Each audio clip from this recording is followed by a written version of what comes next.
Do you think silence in a family says more than shouting? Imagine sitting across from your own parents and explaining that the hospital wants a down payment before scheduling the next procedure, that insurance labeled half of it out of network and the rest is caught in appeal limbo,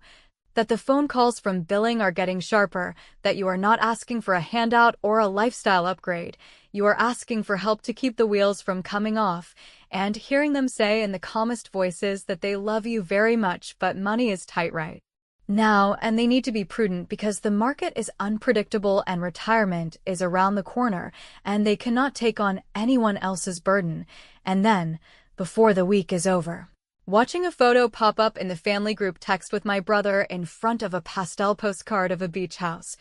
hands in the air like a game show winner, while my mother types out a long caption about blessings and new chapters and how dreams come true when families support each other, and I am just sitting there,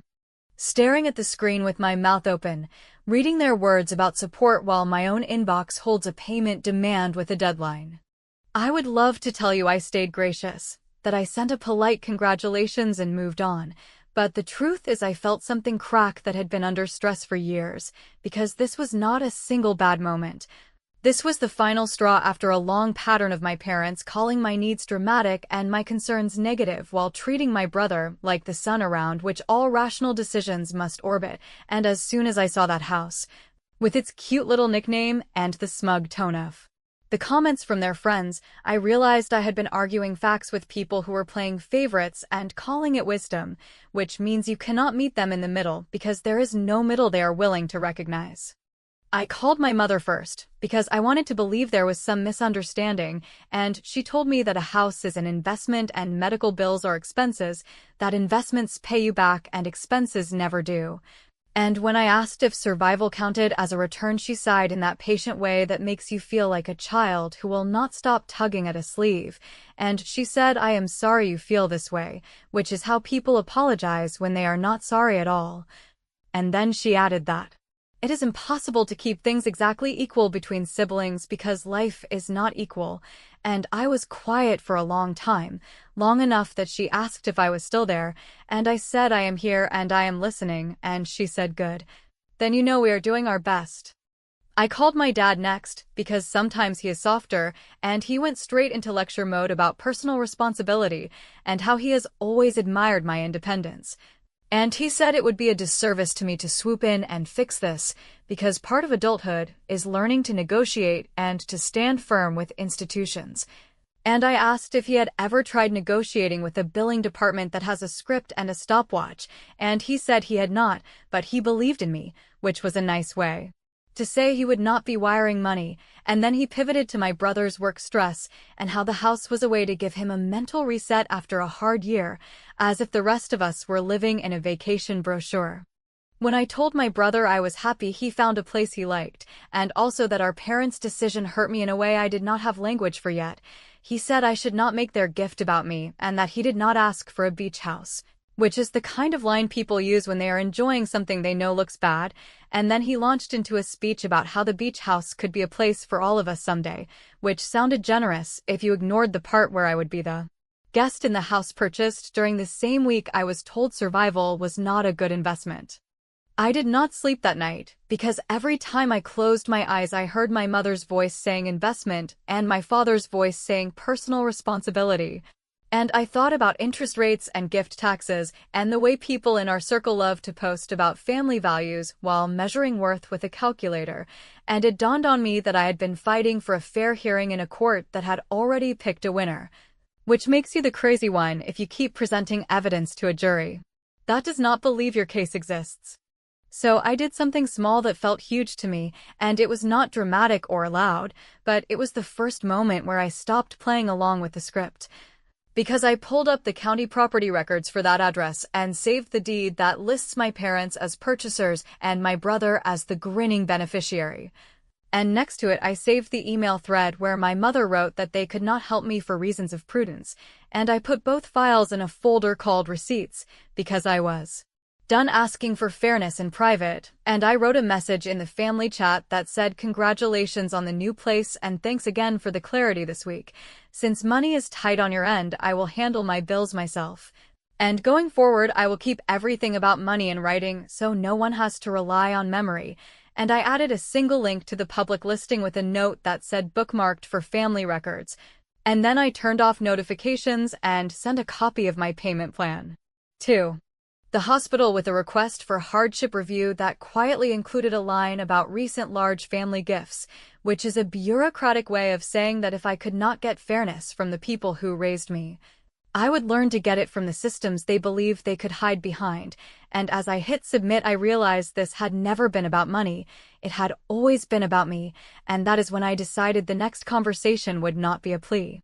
When I finally gathered the nerve to confront them directly, I went into the conversation not expecting miracles or sudden apologies, but at least hoping for some acknowledgement of the hurt they had caused. Some recognition that while they had chosen to reward my brother with something extravagant, I had been left scrambling just to stay afloat. Yet the moment I opened my mouth and started to describe how betrayed I felt, my mother slipped into that careful, overly measured tone she uses whenever she wants to make me feel like I am being dramatic, and she told me, with a small sigh, that I was overreacting, that they loved me no less, but life has never promised fairness. And it is impossible for parents to treat two children exactly the same, which sounded less like wisdom and more like a neat excuse to cover favoritism that has been years in the making. I tried to push further, to say this was not a matter of comparing gifts, but of feeling cast aside when I was drowning, and instead of listening, my father jumped in with his own lecture about how I needed to stop framing myself as a victim, that I was stronger than I realized, that hardship builds character, and that I would thank them someday for not rushing to rescue me, because apparently leaving your daughter struggling with medical bills is not neglect, but a lesson in grit. And I sat there stunned, realizing that they had rewritten the story in real time so that the villains became saints, and I became the problem child who simply could not handle life without whining. My brother, of course, found a way to make it worse, because when I asked him point-blank whether he thought it was fair to receive a house while I was told there was no money available for my treatment,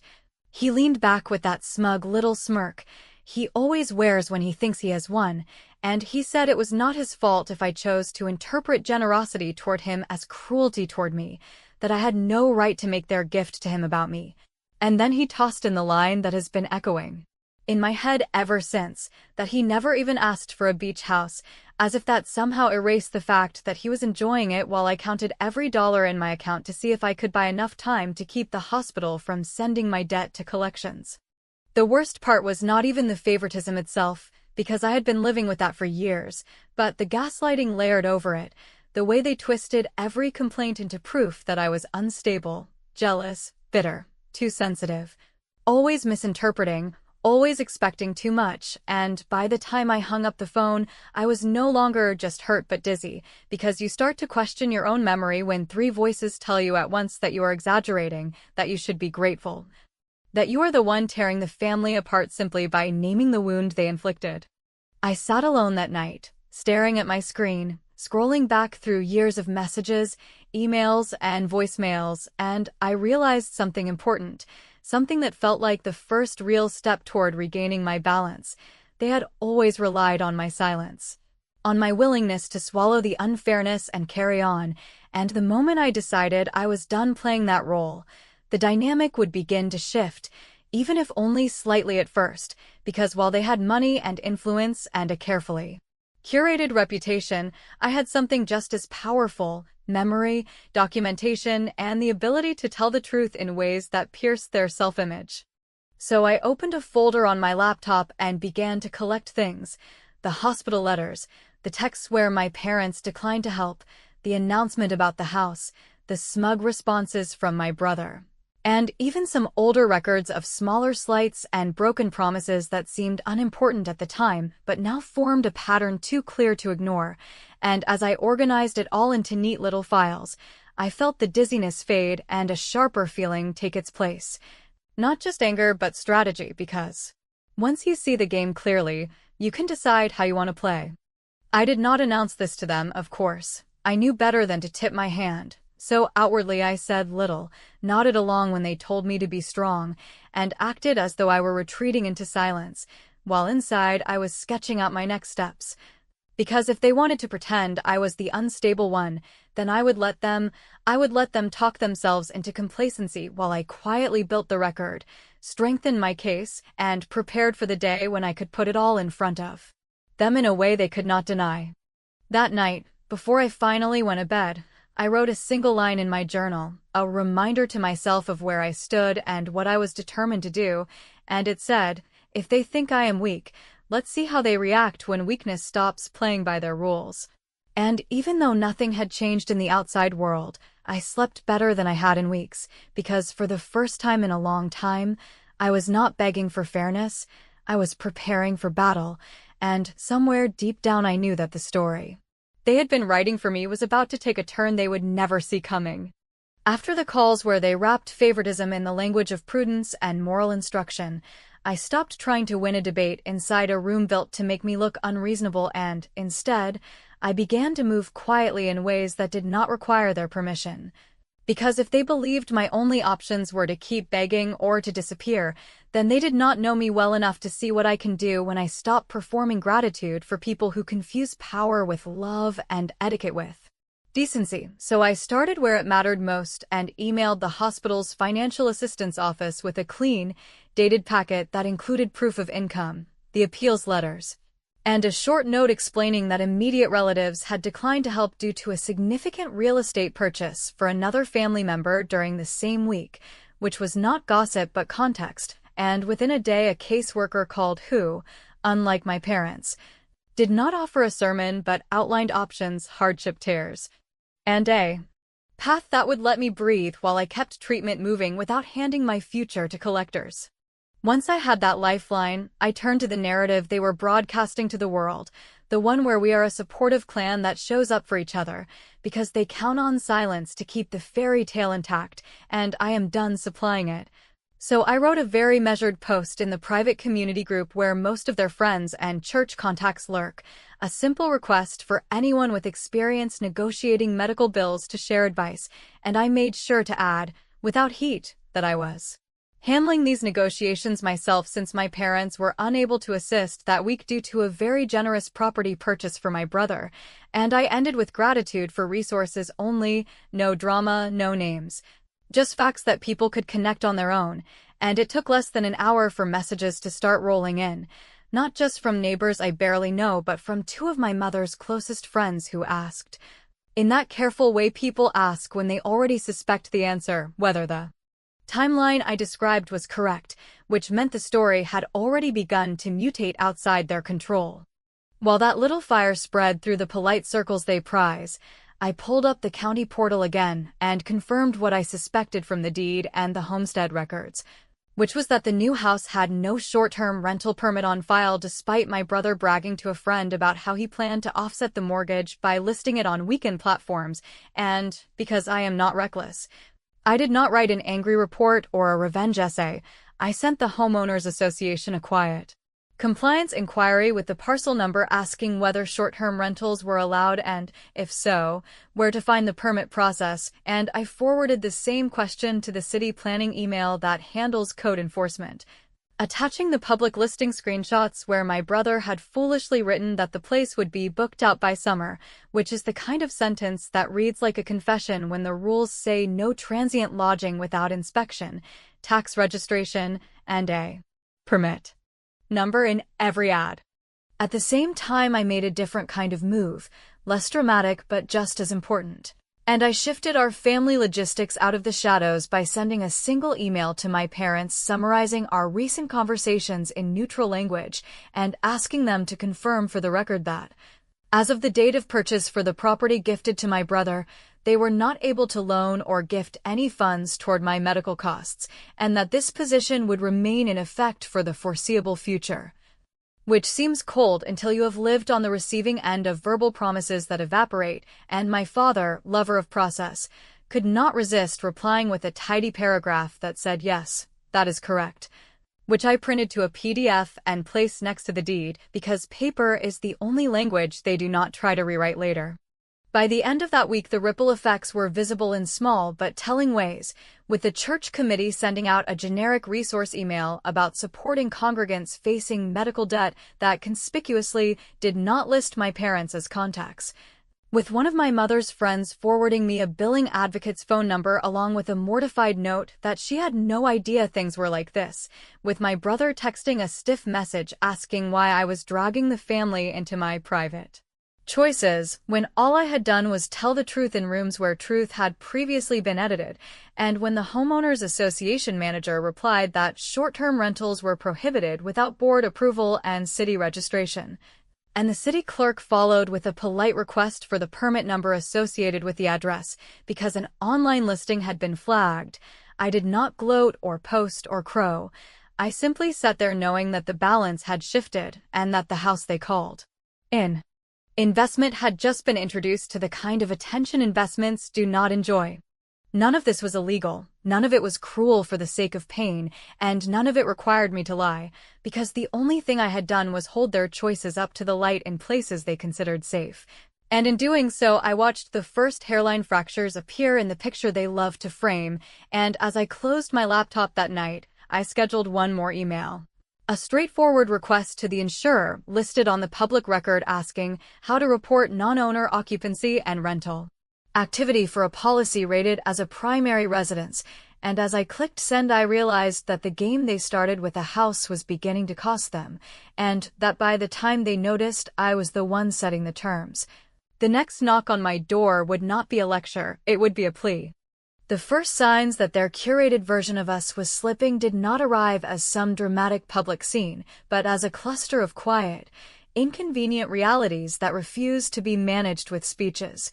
Because once the Homeowners Association wrote back to confirm that short-term rentals were barred without board approval and that complaints would be handled in writing, and once the city clerk followed with a formal request for the permit number tied to the address, because an online listing had been flagged by multiple neighbors, and once the insurance representative left a careful voicemail asking whether the property was truly a primary residence or if a different underwriting category should be considered, my brother's breezy confidence turned cautious, and my mother's endless supply of reassuring phrases shrank to clipped check-ins that sounded less like love and more like damage control.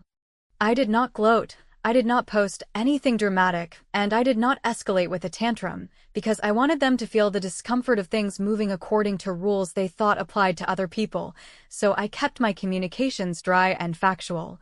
And when a community committee circulated a resource list for members facing medical debt with a note about how families sometimes miss their chance to help, I sent a 2-sentence thank you that named the coordinator, appreciated the list, and said I was grateful to be learning how systems actually work, and within a day 2 of my mother's closest friends wrote privately to confirm the timeline about the beach house and to ask whether I was safe,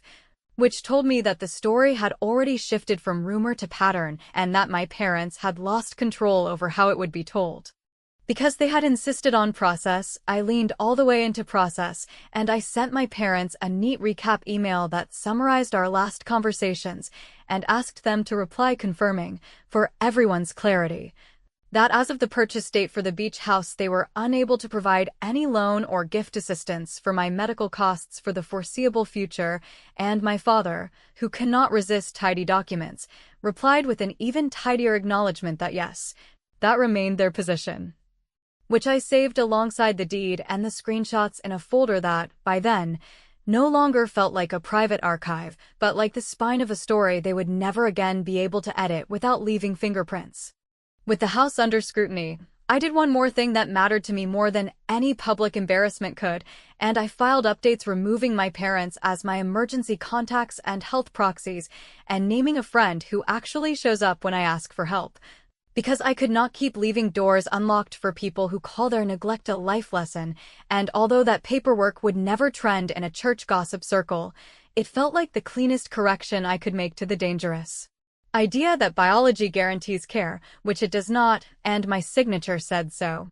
On the practical front, my brother found himself juggling calls he could not charm, because the platform took down his listing pending verification of compliance. The Homeowners Association asked for written assurance about usage. and the city set an inspection window that conflicted with his new owner Victory Weekend, while a separate letter from the insurer requested documentation if rental income was part of the plan. And when he texted me accusing me of trying to ruin his joy, I answered, once, without heat, that I had reported nothing false and that if his plan did not meet the rules were his problem, not mine, which is not a clapback so much as a boundary, and it landed hard because he stopped replying. My mother's tone changed next, not to apology but to that thin, trembly insistence that families stick together when outsiders do not understand the context. And she tried to pull me into a familiar script about how I risked turning private matters into public drama, but I had already learned that private is the word people use when they do not want witnesses. So I told her that reconciliation would require a written plan, not a hug, and that I would only sit down with a neutral mediator present and a notary scheduled at the end, which she called cold until she realized how many of her friends were quietly asking why her daughter was navigating medical debt alone while her son was naming a house. And then she called it reasonable and asked for dates. Before that meeting could happen, I wrote one last careful letter, a plain English note to the tax professional my parents brag about using, asking for a general educational resource on large gifts and filings because older relatives in our family had a habit of forgetting about paperwork. And I included a link I found to Form 709 with a cheerful line about how I was trying to be proactive, and I copied my parents, which meant I did not accuse, I did not threaten, and I did not even hint. I simply placed a mirror in the room and waited, and the reply came back with polite language about thresholds and reporting and good record-keeping, followed by an unusually fast text from my father asking if we could talk about everything and make it right before outsiders complicated things further. By the time I opened the door that night, the performance had been stripped away, because my parents were standing on my porch with faces that finally showed the cost of their choices and voices that asked for a way back, and I listened without rushing to fill the silence. Since silence is the thing they taught me to fear, and when my mother reached for my hand and whispered that the family could not survive like this, and that they were ready to do whatever it took to fix it, I told them we could talk tomorrow at the mediator's office, and that there would be paperwork at the end. And as they nodded and said yes to everything, I understood they thought I was coming to negotiate my feelings, when in fact I was arriving to close a deal they would not see coming. They came into the mediator's office looking like people who had finally understood that the performance had ended and the bill had arrived, and while they were ready to talk about forgiveness and family unity and how the past should not define the future, I opened my folder, placed a single stapled packet on the table, and told them that if they truly wanted a way back, then there would be no speeches, no hugging away the damage, and no private promises that would be rewritten later, because the only path forward was a written agreement that treated what happened as real and placed the responsibility exactly where it belonged. So I asked the mediator to read the first page out loud, which laid out 3 simple pillars in clear language. First, a commitment to satisfy my outstanding medical balances directly to the provider within a short, defined window, with proof of payment sent to the caseworker who had already approved a hardship reduction contingent on immediate funds. Second, a secured promise in the form of a recorded lien against the beach house for an amount set aside as a medical support reserve so that any future treatment would not turn into another round of begging, with automatic monthly replenishment drafted from my parents' account until a target threshold was met. Third, a signed statement acknowledging the timeline of the house purchase and their refusal to help me that week. Not as a public confession meant to humiliate them, but as a simple letter to family and close friends correcting the story and confirming that from this point forward they would be the ones calling the hospital, not the other way around. My father asked if we could speak privately so that he could explain how complicated their finances were and how much they had already done for both children, and I said there would be no side conversations and no backroom clarifications, because the entire point of a mediator and a notary is to keep everything inside the same room. And then my mother said that a lien felt extreme and that surely we could agree on trust alone, so I told her that trust had been their currency right up to the moment they spent it on a house with a cute nickname while I was on hold with billing, and that if they truly believed their intentions were pure, then a secured promise would not frighten them, it would simply match their words with structure, at which point the mediator, who had seen far worse, nodded and asked them to consider that structure is what keeps families from reliving the same fight every few years under new excuses. What they did not know, and what I only shared once their signatures were on the acknowledgement page, was that the hospital had already agreed to a deep discount if payment arrived in one lump sum before the next billing cycle, that the caseworker had prepped an agreement to close the account once the funds cleared and to convert the rest into a modest plan I could comfortably carry, and that the reserve tied to the house would be locked by a filing they could not unwind without my consent, which meant this was not a punishment but a seatbelt for the next curve, and when my brother tried to object that putting a lien on his getaway was unfair to him, I reminded him that the property sat in our parents' names with him as beneficiary in practice, and that the security would vanish once the reserve was met and maintained, while the part of his plan that involved listing the place illegally would vanish as soon as he brought it into compliance, which he could do at any time if he preferred. Rules over shortcuts. They stalled only once more, trying to negotiate the letter into something that said mistakes were made and feelings were hurt, and I said they could keep their adjectives as long as the nouns stayed accurate, because I needed one clean sentence that fixed the record. That during the same week they declined to help me with treatment, they purchased a beach house for my brother, and that they were now covering my medical expenses and establishing a reserve secured by that property so this would never happen again, which is not vengeance, it is clarity, and clarity is the one thing they have never offered without a fight. The notary stamped the signatures, the mediator scanned the packet, and by late afternoon the wire hit the hospital account, which triggered the reduction and closed the ugliest part of the balance with a confirmation email that I forwarded to everyone copied on the agreement, and while my parents thought that would be the end of it, the final page turned out to be the part they felt the most, because I had included a quiet clause that said any failure to fund the reserve or any attempt to remove the lien without my written consent would convert the agreement into a confession of judgment and authorize immediate recording without another mediation, which meant no more debates, no more group texts, and no more musical chairs each time they decided the rules were optional. They wanted to celebrate with a family dinner and a fresh start photo, and I told them that what we had built was not a celebration but a boundary, that I would not be attending any photo sessions, that we could revisit holiday plans once a few months of statements had posted and the letter had gone out and stayed up without edits, and that for now the most generous thing I could do for all of us was to keep my distance and let the paperwork do the talking. Because I did not ruin our family, I only stopped translating their choices into nicer words than they deserved, and they finally realized that the cost of pretending would always be higher than the cost of doing right. I walked out of that office without a victory speech, without a triumphant toast, and without any need to post a single thing online, because the house they called an investment now carries my name in a place they cannot hide. The hospital that once spoke to me in deadlines now speaks to my parents in invoices. The circle that once admired their curated image now has a paragraph of truth they wrote themselves, and the person they thought would always play nice learned how to win without raising her voice, which is the part they never saw coming, and if you want to know whether I took it too far, you can ask them when they send the next monthly statement and see if they think fairness is extreme now that it finally applies to them.